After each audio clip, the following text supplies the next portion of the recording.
Assalamualaikum warahmatullahi wabarakatuh. Kembali lagi dengan Jogi di sini. Pada video kali ini kita akan membahas untuk penggunaan server XAMPP dan database MySQL. Jadi kita akan mencoba untuk melakukan instalasi server XAMPP yang di dalamnya ada database MySQL dan kita akan mencoba untuk menggunakan server dan database tersebut. Yang pertama yang perlu kita lakukan adalah download installer XAMPP dulu. Silahkan search di Google download XAMPP seperti ini, lalu klik saja yang pertama keluar, lalu di sini akan muncul versi exam yang terbaru ya, 7329 untuk PHP-nya atau versi exam yang lain. Kita bisa download masing-masing ini, tinggal diklik saja downloadnya, lalu nanti akan langsung muncul installer atau downloadnya. Nah, setelah di download kita tinggal double klik seperti ini. Setelah itu akan muncul konfirmasi seperti ini, tinggal diklik yes, lalu klik OK. Nah, setelah itu tinggal klik next. Ini adalah paket yang perlu diinstal atau paket-paket yang disediakan oleh XAMPP. Kita bisa checklist semuanya, lalu klik next. Setelah itu kita memilih foldernya. Untuk saya akan letakkan di D folder exam seperti ini. Lalu pilih language atau bahasanya. Setelah itu klik next lagi sampai akhirnya selesai instalasi.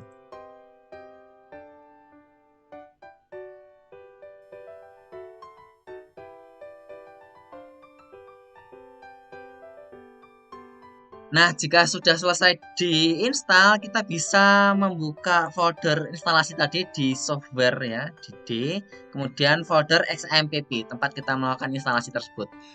Di dalamnya ini ada yang namanya XAMPP control. Kalian bisa klik kanan lalu run as administrator.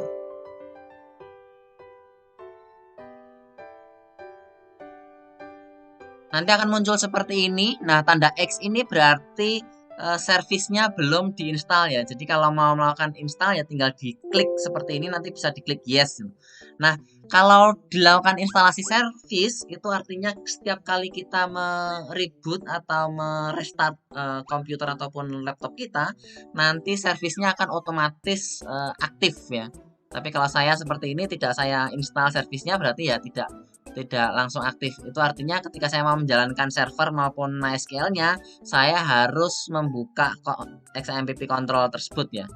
Ini tinggal diklik yang di bagian Apache untuk servernya, kemudian dibuka MySQL untuk database-nya. Setelah dua-duanya aktif seperti ini, maka kita bisa membuka servernya dengan mengetikkan localhost. Lalu enter saja, nanti akan muncul seperti ini. Nah, ini berarti server kita, XAMPP kita sudah aktif. Bisa dibuka dengan ketik localhost ataupun bisa buka dengan alamat 127.0.0.1 ya. Sama saja.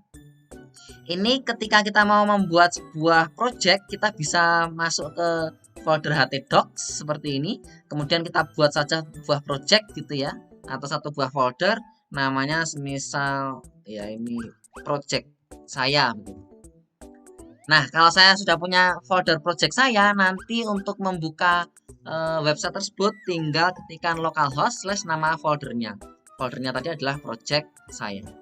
Maka ini akan sudah menjadi website kita. Jadi kita kalau mau meletakkan file-file website kita, baik HTML, PHP dan lain sebagainya, itu bisa diletakkan di bagian sini di folder project saya tersebut. Ini untuk penggunaan servernya. Untuk penggunaan database-nya atau MySQL-nya bisa klik di bagian tadi ya, localhost tadi, kemudian klik PHP MyAdmin. Ini bisa diklik seperti ini, atau bisa juga tinggal ketikkan localhost / php myadmin. Langsung alamatnya seperti ini juga bisa, localhost / php myadmin.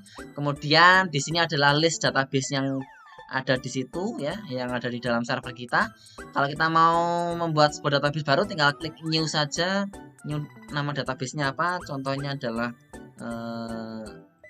contoh_db. Tinggal klik create. maka nanti sudah jadi sebuah database-nya. Kita membuat sebuah tabel ya tinggal buat saja. Semisal di sini apa?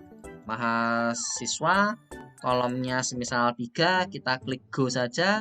Kemudian di sini contohnya adalah NIM, nama dan tanggal lahir ya. Ini saja ya. NIM-nya integer, namanya varchar, tanggal lahirnya date. Integernya kita bikin 10, namanya varchar 25, tanggal lahirnya date. Kemudian kalau kita mau buat primary key tinggal diklik di bagian sini, indeksnya dikasih primary key, lalu klik go saja. Ketika sudah selesai tinggal diklik save seperti ini. Nah, nanti kita akan sudah bisa membuat sebuah tabel yang ada di bagian sini, di bagian kiri ada tabel yang namanya mahasiswa. Kita bisa klik, datanya masih kosong. Kalau kita mau melakukan insert datanya ya tinggal ditulis saja NIM 111, namanya contohnya adalah Yogi, tanggal lahirnya ini tinggal diklik saja seperti ini. Kalau mau masukkan dua data langsung juga bisa, 1 2 3, kemudian namanya Indra, tanggal lahirnya contohnya seperti ini, kemudian diklik go saja ya. Nah, setelah itu kita bisa klik browse untuk melihat datanya. Di sini sudah muncul NIM 111, namanya Yogi, NIM 123, namanya Indra. Oke, begitu saja cara penggunaan server XAMPP dan juga database MySQL. Kita akan lanjutkan di video berikutnya. Sampai jumpa.